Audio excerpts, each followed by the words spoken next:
This is Will's Band of the Week for March 19th, 2017.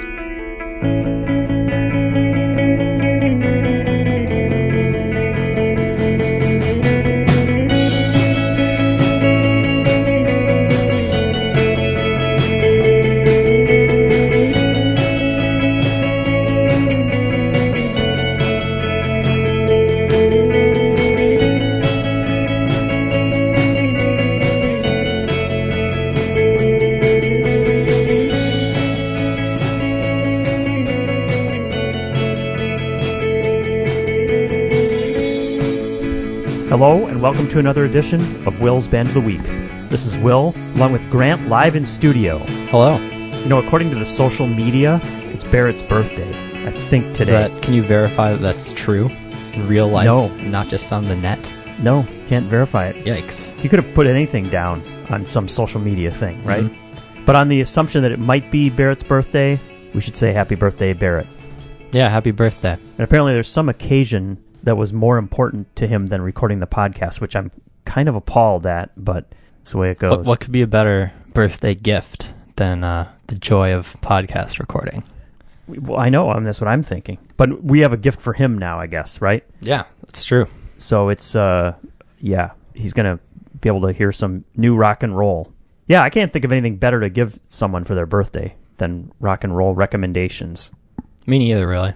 Yeah, so... Well, here we are. Yeah, it's Grant, and it's kind of a Grant's Underground. We're going to call it a Grant's Underground. Yeah, why not? Yeah, and I don't think there's been any music news. Nothing has happened. You think? Yeah, I mean, Coachella sued Urban Outfitters. Oh, that's fun. Saw that on Twitter. What happened? They were selling a dress that was like Coachella dress, and I guess they didn't have the copyright rights or some shit. Yeah. But, yeah, Good. fun news right there. Yeah. Urban Outfitters should pay up on that for sure. Bleed 'em dry, Coachella. Yep. Get 'em. Yep. Well, I guess South by Southwest is going on right now, and we are not there. Yeah, reporting live from not South by Southwest. Right, and we are failing the listeners, right, by not being there and providing up-to-the-minute reports on the 2,000 bands playing there. Yeah. And they're playing, apparently the 2,000 bands are all playing for music industry reps, right? Pretty much, yeah. I was telling you the other day that I looked up, if you wanted to go there to get the music badge, how much would it cost? And it said $1,300. I thought, It's a lot. seems like a lot. Yeah. For your average music fan or festival goer. And if you were a, advanced planner, and if you bought the music badge last summer, it would have cost a mere $800. So it kind of seems kind of crazy. I looked at the list. Obviously, I only looked at a very small percentage of the entire list of bands, but definitely you could make you could map out something where you'd see a whole bunch of bands that you liked. But suppose you see, suppose you're there for 4 days, like the heart of it is like 3 or 4 days. So if you're there for 4 days and let's say you saw 6 bands that were pretty cool each of those 4 days, you're still paying $200 a day. Still kind of a lot. And you're seeing them in a context probably isn't ideal for the audience or the bands playing. Yeah, maybe not. I don't know. I don't really know. It seems like, and they talk about bands where people literally like stand outside in line for 40 minutes. Yeah. That would just forget that, right? Sounds lame. Yeah. Well, anyway, I still have a curiosity about it, but the Will's Band of the Week podcast is not going to do any better than what we just gave you. Until we That's have it. our unofficial showcase. Well, that may right. be in Texas or just somewhere different, on a totally different date. It's kind of a good It's point. unofficial. There should be a Will's Band of the Week showcase. That would be our way to get down there, right? Yeah. That's what we should do. Okay, we're going to get... who's going to work on it? Let's set it up. Who's going to be assigned that task? Maybe Craig should do it. Our Austin correspondent Well, totally exists. see, you can do it one of two ways. You can do it with the local correspondent, or I think it would just seem cooler if we had some guy from the UK doing it. Yeah. So totally. maybe Craig should be assigned to put together the Will's Band of the Week South by Southwest Showcase 2018. Yeah. We should get some Canadian and Australian bands too. Be super multinational. Well, yeah, the media guy is in the UK, but we're doing a worldwide thing. Yeah. So we'll get maybe like reunite Taco Leg. Yes. I was trying to find out what happened to That'd be Taco so Leg. good. I was trying to find out what happened to them, and I found a reference to one of the guitar players, or maybe there was only one guitar player. Maybe it wasn't even the guitar player. One of the members had a different band, and it looked like, totally, nobody's ever heard of them. Yeah. Except that, like, with extensive searching, I found it probably 50 people have heard them or something. So they probably aren't going to have the budget to travel outside of Australia to perform. Taco Leg was great. Let's see. That was we kind of did music news there. Yeah, I think that counts. It was all right. For sure. Nobody died, I don't think. So all the rockers stayed alive for one more week. I mean, that's kind of the best goal we can have, really, right? Yeah. All the aging rockers need to stay alive for a while. So, good. It was a good week for staying alive. Yeah. And, so we have music to talk about. And should we start in on the music we have this week? I think we should. So the first one, let's talk about Parlor Walls first, because you and I have both listened to this. I think we have at least a general positive impression of it, right? Mm-hmm. So if you told me only this, that there's this band you've been listening to, and it's guitar, drums, and saxophone, I'd say, I don't know if I'm going to like this at all. And keyboard. Yeah, there's a keyboard in there too, isn't there? That the drummer plays. Yeah. Yeah, that's... I'm just going to say in general that somehow it works and it's kind of cool. So should we play a track and then talk further? Sounds like a good idea. Do you have a strong opinion? Do you want the first pick or do you want to give me the first pick? You can have the first pick. All right. I'm going to go with the song Birthday.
Parlor Walls. Yeah, that song would have been one of my picks if I was choosing all of them. It's a good choice. Good. They're from New York. I think they were in maybe a different part of New York, and then they moved to Brooklyn for indie rock stardom. Huh. Yeah, that'd be classic. And the woman who sings, and I think is the main songwriter, her name is Elise Lamb, and she was or is in another band called Eula. Seems like I might have heard of them before, but I'm not sure. So there you go. A little trivia. Yeah. Want to make a pick? Yeah. What's it I'm going to be? To pick the first track, which is called Crime Engine Failure.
Yeah, definitely good. Saw a live video of that song, and it looks like the saxophone player just kind of improvises, but it makes you realize how the song structures are sort of built to be able to be improvised over and changed a bit. I think that's cool. Yeah, they sort of create an opening, and then, somehow it all works, and it's cool. The singer, I like her style, and, I was mentioning to you that she sometimes reminds me of Kim Gordon. We haven't played anything that sounds anything like Kim Gordon. There's a couple spots where I was like, oh, there's a little Kim Gordon influence. And then, a little Karen O in there, I think, a little bit sometimes. Yeah, she has a good range of inflections, I think. It definitely ranges from that more melodic to like talk singing. Right. And then they mix the kind of discordant saxophone parts with kind of, I guess this is what is attributed to the only music I like, dream pop, right? I mean, there's a little bit of that too. Yeah. So it all is an interesting combination. So I was reading a review, doing some music journalism before we started recording. There was this great review, and I didn't read it like word for word, but I was kind of skimming through it. And it was a fascinating review because the person said, here's a really interesting thing to listen to. And then they were talking about how they, as they listened to it more, they actually liked it less. So this was this was great. It was like, the more I listen to this, the less I like it, but you should check it out. 8 out of 10. That's hilarious. It's like, what? So, that means something, probably. Yeah. Like the production's 10 out of 10, the songwriting's like 6 or something. Who knows? I think they were saying they actually wanted, the more they listened, the more they wanted the saxophone to be more prominent. But yeah. I think it's mixed just about right. There's one song that's basically just a saxophone thing, like a jazzy experimental saxophone is like the whole thing. So that's are you talking about the second to last song? Yeah. Okay, I read in an interview something really cool about that, which is they recorded it and they put it on the record, but they didn't even listen to it. They're like, the first time we're going to listen to it is after the record's been pressed. I read that too. Okay, let's just play a little bit of that one, and then I have one more pick. So This is the saxophone thing called Car Stairs.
Some synth and percussion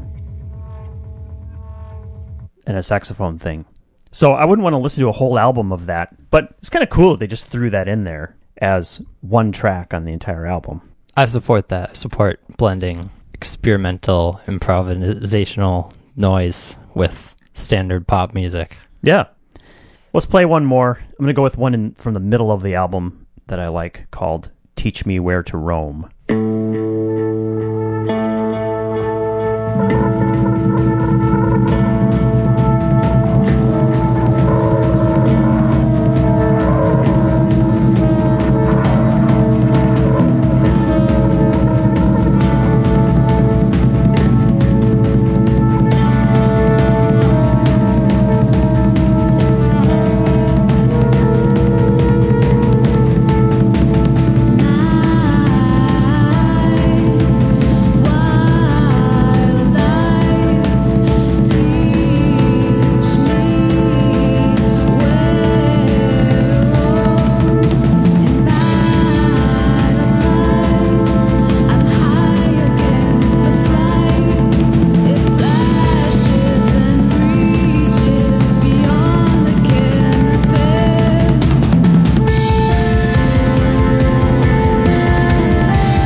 Parlor Walls. The album is called Opposites, and I think people should listen to it.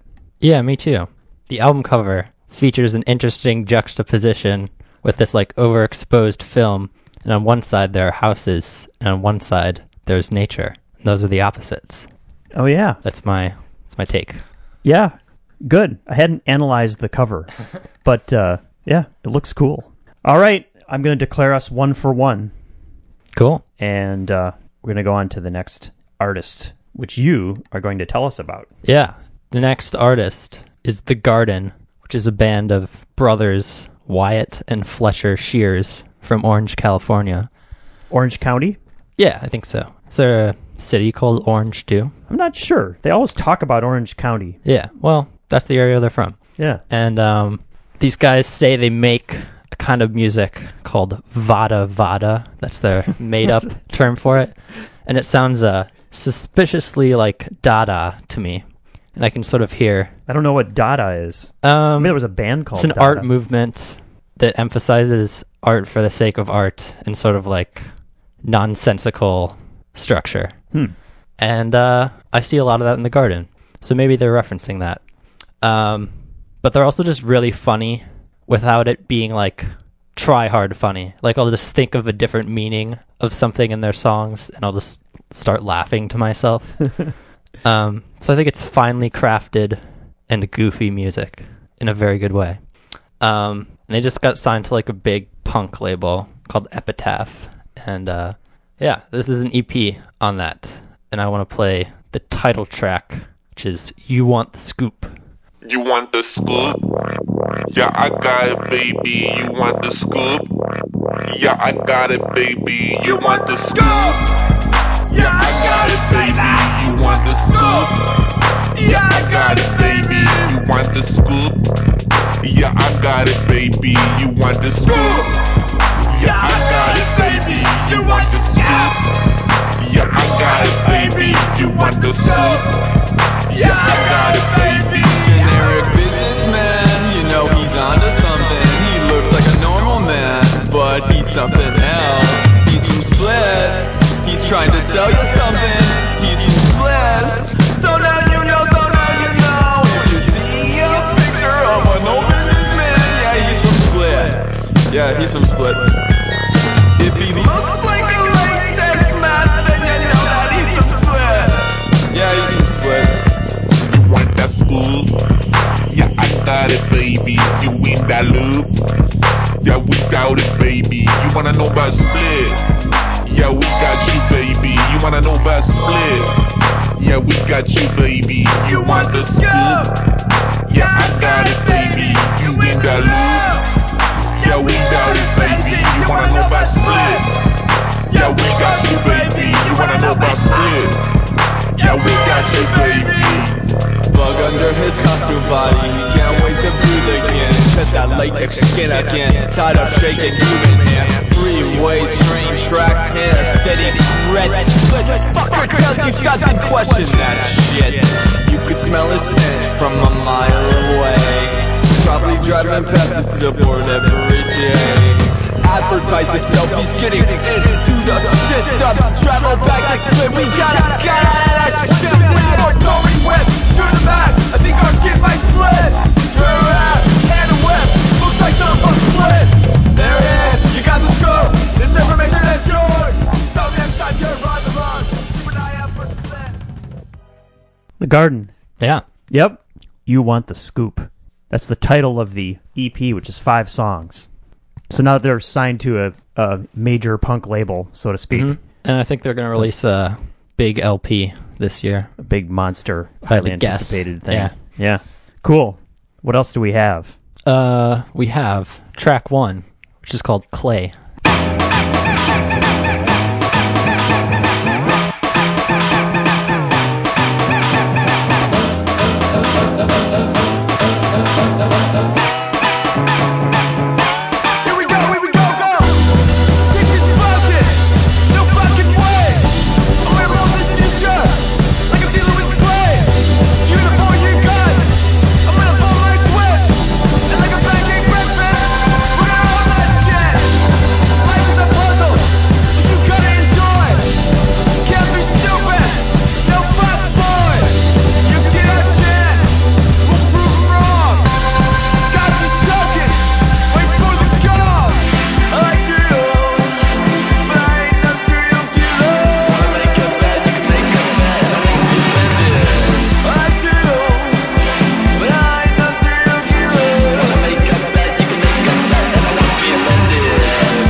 I was looking at their webpage, and they toured a couple of years ago. They kind of went all over the place. I think they're kind of like a Place to Bury Strangers, where they just say yes. They play everywhere.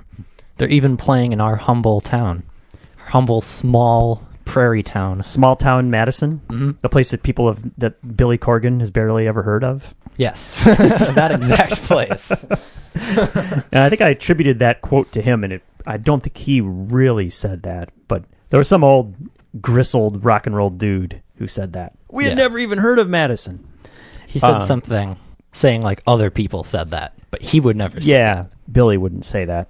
Please don't sue us, Billy thought- Corgan. You weren't Do here. not get mad at us. You weren't here when I did my report on that Smart Studios documentary.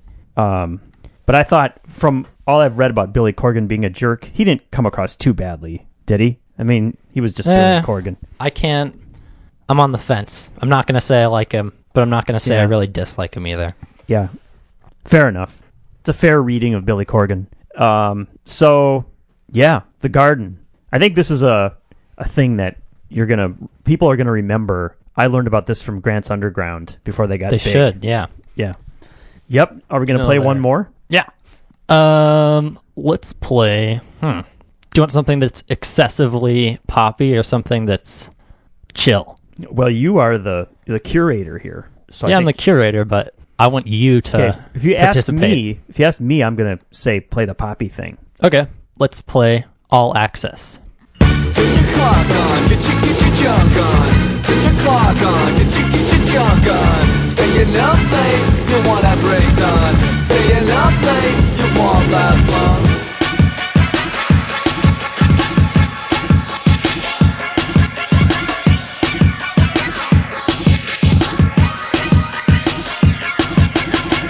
Get your clock on, get your junk on. Get your clock on, get your junk on. Staying up late, you wanna break dawn. Staying up late, you won't last long. This shit takes some patience. Forget about connects and regulations. In the end, you're on your own. Better cook up something good while you're home. This shit takes some patience. Forget about connects and regulations. In the end, you're on your own. Better cook up something good while you're home. Get your clock on, get your junk on. Get your clock on, get your junk on. Staying up late, you wanna break dawn. Staying up late, you won't last long. All I ever hear is the same damn thing. I wonder why people say the same damn thing. I guess that kinda happens when you live all access. You breathe all access, you die all access. All I ever hear is the same damn thing. I wonder why people say the same damn thing. I guess that kinda happens when you live all access. You breathe all access, die all access.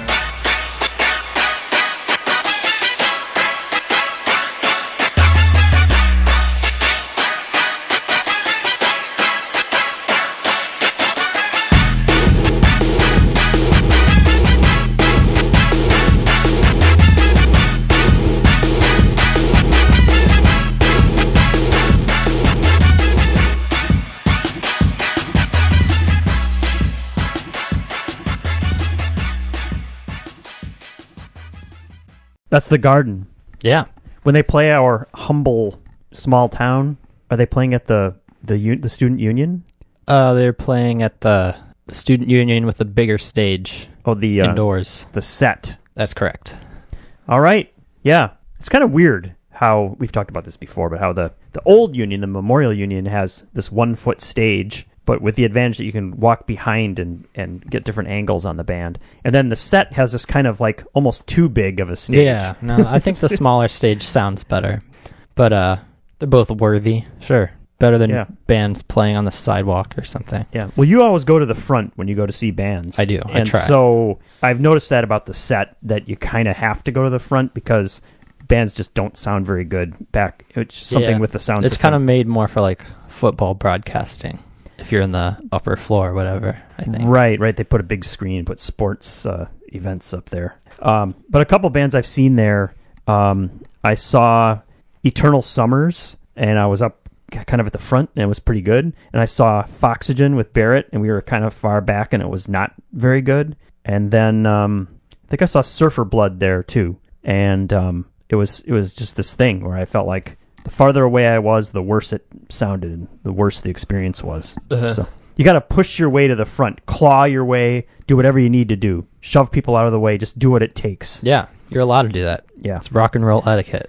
absolutely. Yep. All right, that's the Garden, and okay, I've got one now. Grant gave me the liberty of making a pick on Grant's Underground. So An honor. not sure where I read about this band, but I missed them last year.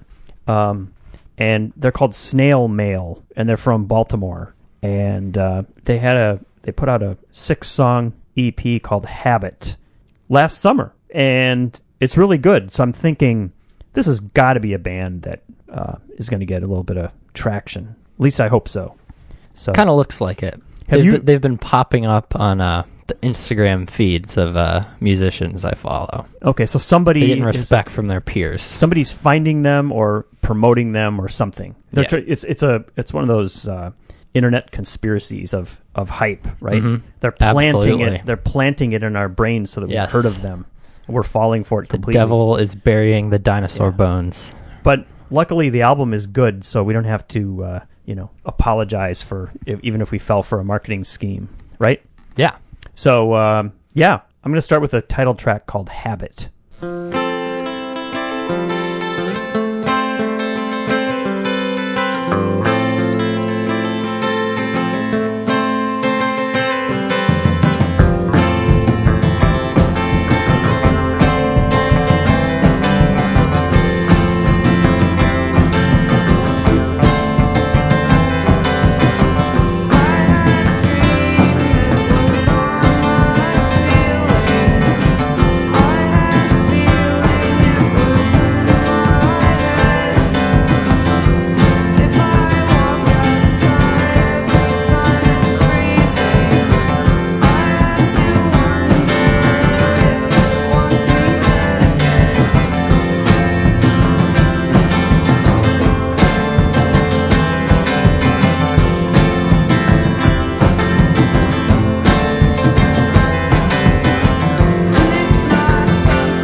I think I actually have heard them before.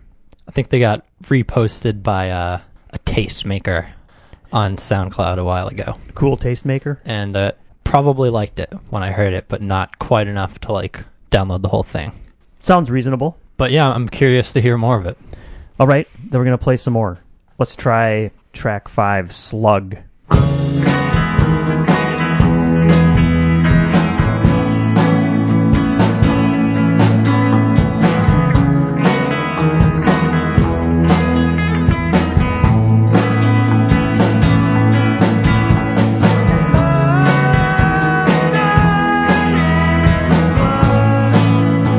What would you give to live like one of us?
That's Snail Mail. It sounds very sort of live recorded, doesn't it? Yeah, the recording actually reminds me a little bit of like Chook Race. It's a bright, mid-rangey bass, and yeah, it doesn't seem like someone like spent like a whole week worrying over how to mix it or like master it. Like, I don't know, who cares? Yeah. But just without the It's the fancy effects, it works pretty well, I think. yeah, well, I don't know. For different music, sometimes that's good, but I think for this kind of thing, it's good to keep it minimal. Yeah.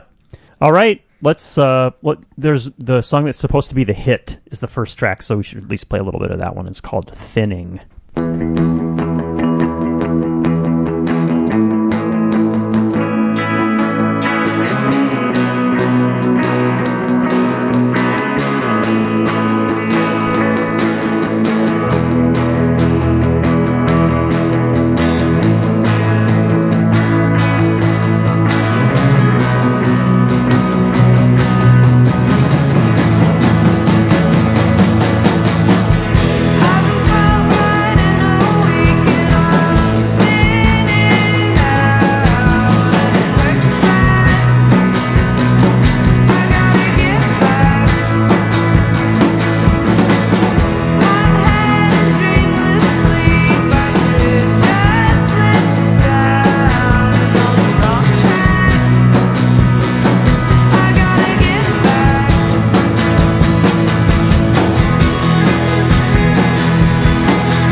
That's Snail Mail, a band to check out.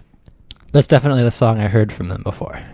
Yeah, makes sense. I saw it linked in a few places. Yeah, it's the hit, for sure. And as we speak, well, maybe earlier this week from when we're speaking, they were showcasing themselves in front of crowds of music industry representatives in Austin, Texas. So we'll see if they get a major label deal out of it. Matador. Do you think there are a bunch of guys wearing suits at South by Southwest? I wonder if there are people They who pretend to be down to earth by wearing $400 long sleeve shirts instead of suits. Well, I have to think a lot of people just look like your average concert goer, rock and roll audience member. And, some of the people who look like that are probably, industry rep people. Yeah. But I wonder if there are certain people who want to look really important, so they wear like a suit and tie. Yeah. You know. Maybe like the huge labels, Capitol Records or something. Yeah. You could do like a prank and go to South by Southwest and just dress like that. Oh, and look shit. really serious. Yeah, Like that's a good idea. Maybe people would just let you in even if you didn't have a pass. Yeah. Be like, well, that suit's expensive enough that this guy's getting in. It would be fun though. You could go like right up toward the front and kind of glare at the band with a really serious look on your face. But I mean, there's, they would there would be an incentive to let people in like that because, there are people who are just rich guys that are like, I'll put out your record just because I like it. Like Martin Shkreli did that. There's a whole meme about it in the news. The band Nothing and scandals, whatever. You mean It's good press for both of them. He gave a lot of money to them? He funded the label that signed them, and then they signed to a different label because they're like, screw this guy. Huh. But it was kind of all just publicity. Yeah. Well, then Power moves. The story I remember most from that concept is the band Girls got some guy who had lots of money that funded their album. It was good. It was the first couple of things they put out were really good. So it's kind of cool that happened, but it's kind of weird too, right? It's odd, but I don't really consider it any worse than the current state of the record industry. It's all kind of nepotism, favoritism, gaming the system. Yeah. Who cares where the money comes from? All right. Well, that was Snail Mail. We think you'll be hearing more from them, so we're cluing you in. So, okay, now you've got another one, and I've heard of them. Like, this is it's a name of a band that I've heard. That's about as far as it goes for me. Yeah, I think I listened to one of their older albums because it got coverage from the Holy Pitchfork. But this seems like it's a little bit more geared as like an independent release. It's the band Milk Music, currently from Olympia, Washington. Do you think Billy Corgan has ever heard of Olympia, Washington? I mean, it's a nobody. It's smaller than Madison. No, he probably hasn't. Yeah, he would scoff at it. He probably unless he wants half scoffs at Seattle because it's just so far north or something. But he might want to name drop Slater Kinney, then he would have to have heard of Olympia, Washington, right? Yeah. Maybe more of a cultural hub than Madison, despite its small size. It could be. I've heard sort of conflicting things about Olympia, Washington, and I've been there one time, and I don't think I was there. I didn't see enough of it to get a real feel for what the community is like. But I think I was either reading or getting the sense that there's both kind of a conservative part of the population and then also like this punk scene. So, sort of an interesting place. So, and apparently they have a band there called Milk Music. They certainly do. Yep. To the best of my knowledge. So, first I want to play the track, Who's Been in My Dream?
Milk Music.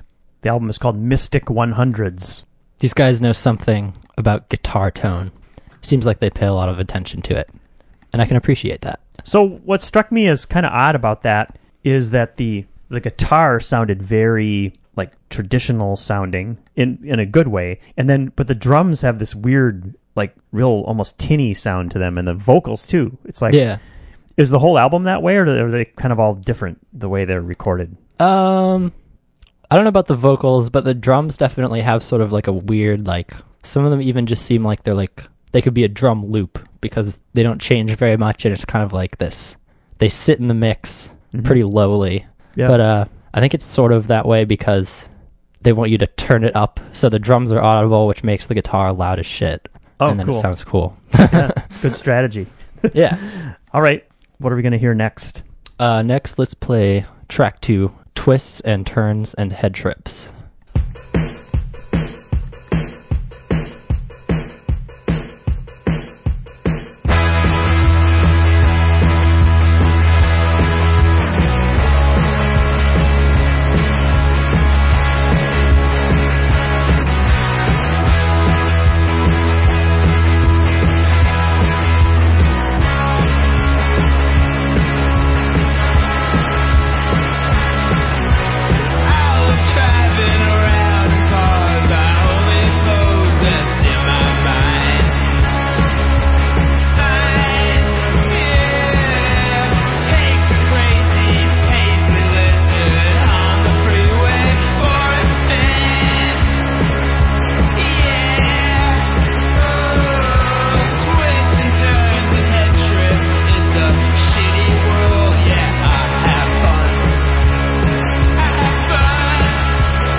It's Milk Music. That was a very different guitar tone from the previous track.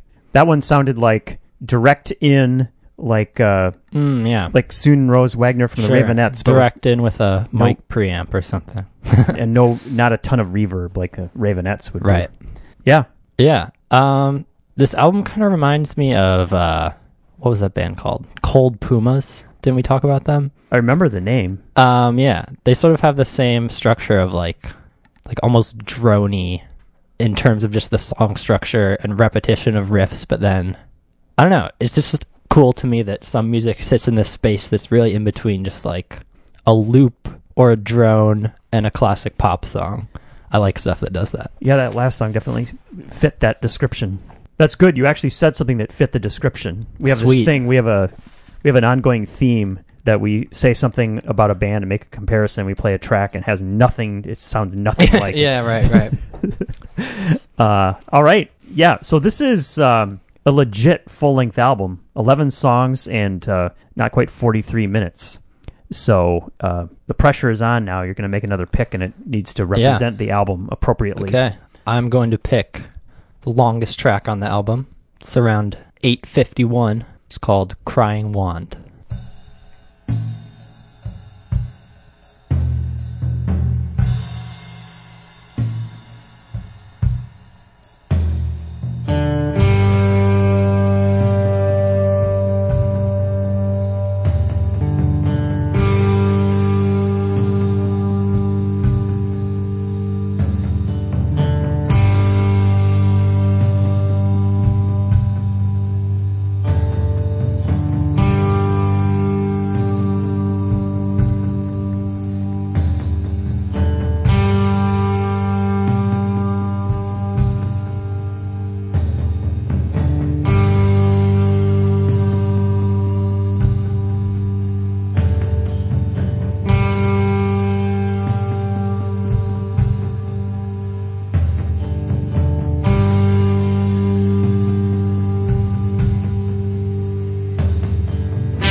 Well, we can't get sued now because we only played about a quarter of the song. Thank God. Did we do it justice? Yeah, I think so. All right. That's Milk Music. And there's a Wikipedia page on them. And one thing I got out of it was the guy does not want you to call it grunge. He adamantly dismisses it. Right.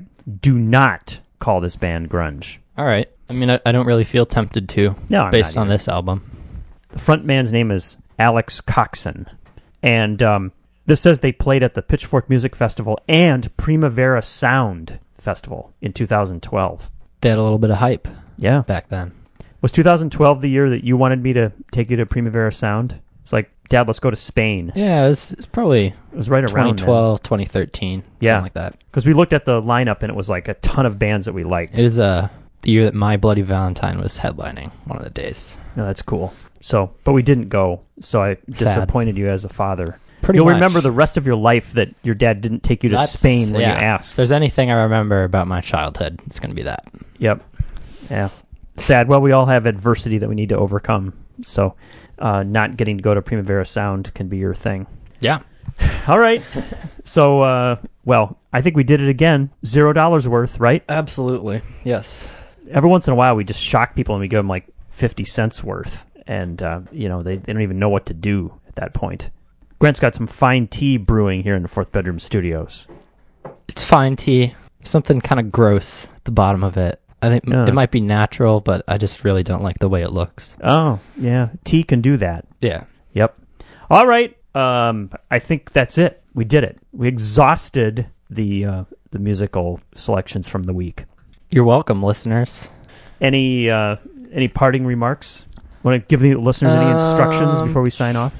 Instructions, watch out for upcoming releases from cool artists like Red Sea and Palm, and watch out for the moment where I become too good to even listen to music other than my own music. Yeah, that'll It's eventually coming up. Yeah, eventually that'll happen. It'll be like, well, I just don't listen to anything else anymore. Yeah. Yeah. Hey, we had that great. We should mention the great Facebook comment where one of our listeners went to see a band. He went to see that Palm and Level Up show. Yeah. Right. They played in Madison, but this was in New Mexico. So he goes to see them, and he somehow ends up in a conversation with the members of Palm and tells them that the band that he would compare them to is Palberta that he heard on the podcast. They were like, "You got to be kidding! You've heard Palberta?" And then they said, "Yeah, they're an influence of ours." And then the guy thanked us and said that he was a cool aging rocker for 30 seconds, thanks to Grant. Yeah, you're welcome. So that was once cool. again. So everybody should do that. Go out in your local communities and Yes. see the bands that we recommend. If they- Nurture the scene. Yeah, absolutely. Make the musicians feel like they're not totally worthless and no one's paying attention to them. Right. It's got to be kind of fun for bands that aren't particularly popular, but they're indie rockers that, can just scrape together a tour. Right? Yeah, well, and then to see I'm jealous. some random person who has heard of them by some weird happenstance Yeah. would be pretty fun. I think I heard a story that was the same thing, but it was a band Viet Cong touring in New Orleans, and somebody at the show knew about the band Faux Fur, which is like four Oh, teenagers from Calgary at the time, I think. Yeah. But yeah, you gotta get into the scene of the bands you like, because there's a pretty good chance they sound similar or know each other. Yeah. Yeah. A lot it's of cross-contamination it's a music. fun thing. It's a good kind of contamination, though. right? Absolutely. Yeah. All right. Okay. Glad I remembered to mention that. So thanks. We love it when the listeners send us stuff like that. That's just super fun. So, it might be more fun for the actual rockers, but it's fun for us too. Oh, it's totally Yeah. confidence boost. Love Absolutely. Yeah. Yep. We'll keep podcasting for at least one more week because we got that message. it. All right. So, all right. Thanks, Grant. I'm sure that approximately a month from now, you'll have another stable of bands, another set of bands. Because I don't think you've exhausted all the bands yet. Not quite. Eventually you're going to, but you haven't yet. So that's good. Yes, expect more music in the near future. All right. Let's talk to everyone next week with another edition of Will's Band of the Week. Good night. Good night. You can subscribe to the Will's Band of the Week podcast using iTunes or any other podcast app. All of our podcasts are also available directly on our webpage, willsband.net. You can contact us directly by email to willsband@yahoo.com, on our Facebook page, or on Twitter @willsband. The Will's Band of the Week podcast is brought to you every week from Fourth Bedroom Studios in Madison, Wisconsin. Our theme music was composed by Grant and performed by Grant and Will. Thanks for listening.